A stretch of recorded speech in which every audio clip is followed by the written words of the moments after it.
علی رسولہ الکریم اما بعد فاعوذ باللہ من الشیطان الرجیم بسم اللہ الرحمن الرحیم۔ اس مبارک مہینے میں جب ایک ایسی ہستی نے جنم لیا جس کے نام سے ہی لگتا ہے کہ پوری دنیا کا نام لے لیا ہو، حکمت کا، محبت کا، حکمت عملی کا اور ہر چیز کا نام لے لیا ہو، جیسے صرف ایک نام میں پورا عالم، پوری کائنات سما جائے۔ کیا ہم نے اس کی خصوصیات پر کبھی غور کیا ہے؟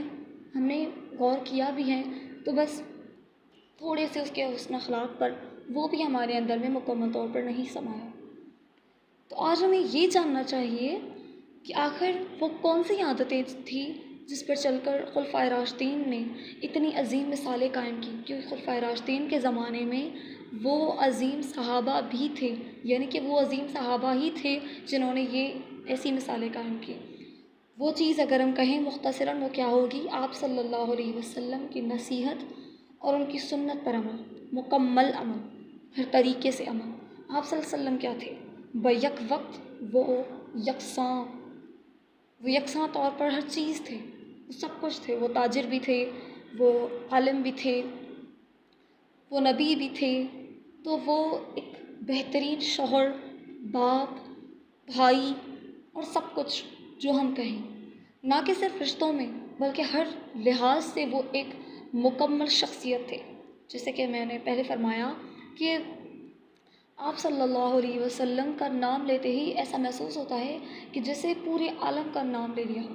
جب ہم نام لیتے ہیں ایک دنیا، تو اس دنیا میں بھی بہت کچھ باقی رہ جاتا ہے، ایسا لگتا ہے کہ ابھی بھی بہت کچھ باقی ہے۔ لیکن جب ہم نام لیتے ہیں محمد صلی اللہ علیہ وسلم، تو ہمیں ایسا معلوم ہوتا ہے گویا ہم نے ایک مکمل نام لے لیا ہو، ایک ایسا نام جو پوری کائنات کو سما جاتا ہے، پوری کائنات کو، جس میں کچھ بھی باقی نہیں رہتا۔ اب اگر ہم مختصر جائزہ لیں ان ساری شخصیات کا جو آج ہمارے سامنے ہیں یا پھر گزر چکی ہیں، ان کی تھوڑی بہت یادیں ہمارے پاس موجود ہیں، اور وہ جو ہم سے پہلے ہی، یعنی کہ ہماری ہی صدیوں سے تعلق رکھتے ہیں، یہ جو جن صدیوں میں یہ ہماری نسل چل رہی ہے انہی سے ان کا تعلق تھا، جیسے کہ محترم اسرار احمد اور ایسے کتنے سارے ہیں، بلکہ ہمارے موجودہ ڈاکٹر ذاکر نائک صاحب اور ایسے کتنے ہی ایسے لوگ ہیں، بہت سارے ایسے یوتھ کلب والے جو بھی ہیں، تو ان کی ہم خصوصیات دیکھیں تو کیا ہے، وہ ان لوگوں کا جو انداز ہے، ان لوگوں کی جو خصوصیات ہیں وہ کیا ہیں؟ وہ خصوصیات آپ صلی اللہ علیہ وسلم نے ہم مسلمانوں میں انفرادیت میں دیکھنا چاہی تھی، یعنی کہ نہ کہ اجتماعیت میں بلکہ انفرادی طور پر آپ صلی اللہ علیہ وسلم ہم سے یہی تو چاہتے تھے۔ یا پھر ہم یوں کہیں کہ اللہ تعالیٰ نے بھی تو یہی فرمایا ہے۔ اللہ تعالیٰ قرآن میں کیا کہتا ہے کہ ہم عقل سلیم کو استعمال کر کے پہلے ایمان لائیں، اور کیا ہوتا ہے جب ہم عقل سلیم کو استعمال کر کے ایمان لائیں گے تو کیا ہمارا پورا اندر بدل جائے گا۔ ہم ساری چھان بین کر کے، ہم پوری دنیا کو چھان کر، پھر ہمیں جو ایمان نصیب ہوگا، پھر ہمیں ایک حقیقت ملے گی، وہ حقیقت ہم مان لیں گے، ہاں یہی حقیقت ہے۔ اب یہ حقیقت جب ہمیں ملتی ہے تو کیا ہمارا پورا ہمارے جو اندر کے جو جذبات ہوں گے، جو ایمان ہوگا ہمارا، وہ اتنا مضبوط ہوگا کہ وہ کسی کے ختم کرنے سے ختم نہیں ہو سکتا۔ کیوں نہیں ہو سکتا؟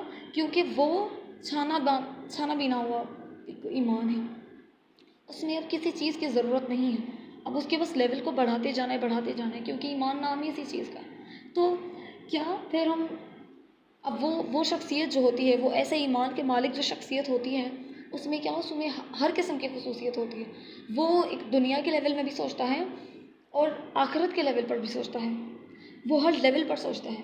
جیسے کہ اگر ہم سوچیں تو دنیا اتنی بیکار ہوتی تو دنیا نہ بنائی جاتی۔ دنیا ضروری ہے اور اسی لیے بنائی گئی ہے، اور اس چیز کو سمجھنا، اب دیکھیے ہمارے پاس کتنے سارے مسلمان ہیں، قانونی طور پر تو ہم بہت سارے مسلمان ہیں، لیکن خصوصاً جس طرح سے اللہ تعالیٰ فرماتے ہیں اس طرح سے ہم کتنے مسلمان ہیں؟ تو اگر اس طرح سے ہم بات کریں تو اس طرح کے مسلمان ہی آپ صلی اللہ علیہ وسلم کے خواب کی حقیقی تعبیر ہیں۔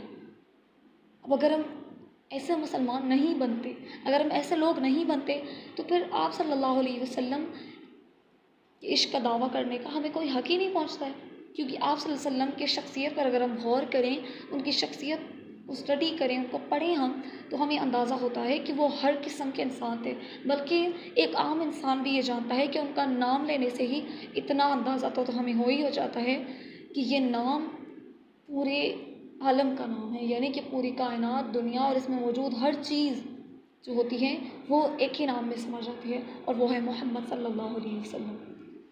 جیسا کہ اللہ تعالیٰ نے قرآن میں فرمایا کہ اطیعوا اللہ و اطیعوا الرسول، اللہ کی اطاعت بھی اور اس کے رسول صلی اللہ علیہ وسلم کی اطاعت بھی۔ اللہ بذات خود کیا ہیں؟ وہ بذات خود ماڈرنٹی ہیں، وہ بذات خود کیا ہیں؟